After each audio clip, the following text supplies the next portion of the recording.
Aqua Marina blog সিরিজের part 4 থেকে আমি তোমাদের সঙ্গে শেয়ার করছি যে কিভাবে সেদিনটা পুরোটা আমরা জলের মধ্যে এনজয় করেছিলাম।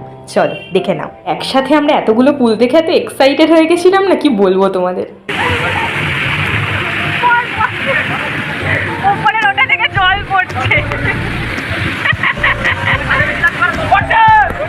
এখানে হাতির মতো মুখের একটা ড্রাম ছিল, সেটা থেকে মাথার উপর হুড় করে জল পড়ছিল।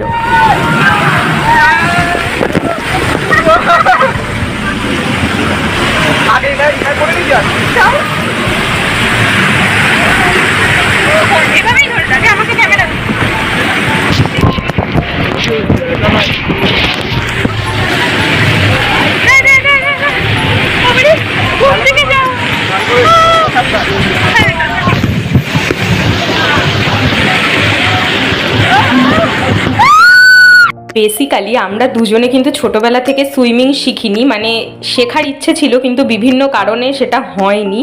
তো সেদিনকে আমাদের পুলের এক্সপিরিয়েন্স আর এইরকম রাইডসের এক্সপিরিয়েন্স প্রথমবার হয়েছে, সেই জন্য আমরা প্রথম থেকেই ভীষণ রকম এক্সাইটেড ছিলাম। আর ওখানে গিয়ে যখন দেখেছি যে ঠিক এই রকম, মানে যেরকম বাড়ি থেকে ভেবে এসেছিলাম, দেখে এসেছিলাম গুগলে, ঠিক সেই রকম ব্যাপারটা, মানে এত পুল, এত রাইডস, আমাদের এত আনন্দ হয়েছিল দেখে। আমরা শুধু ভাবছিলাম যে কখন আমরা পুলে নামবো আর এই সব কটা রাইডস এনজয় করব।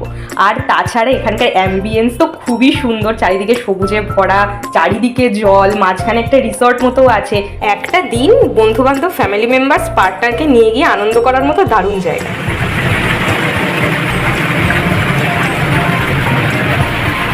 একবার হাই কর, এরকম কর। হ্যাঁ,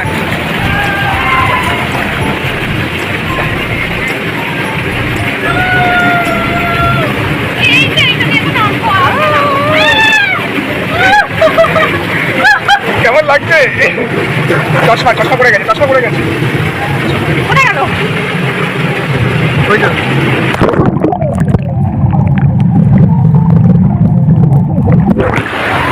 চশমাটা রেখে এলেই ভালো, সানগ্লাসটা আনতে ভুলে গেলাম।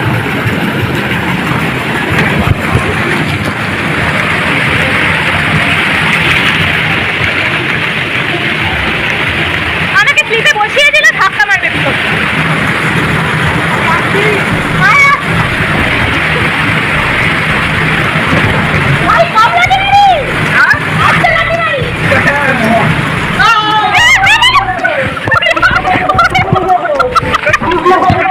এইটুকুতেই শেষ নয়, কিন্তু আরো অনেক কিছু শেয়ার করা বাকি আছে তোমাদের সঙ্গে। Let's wait for the next parts.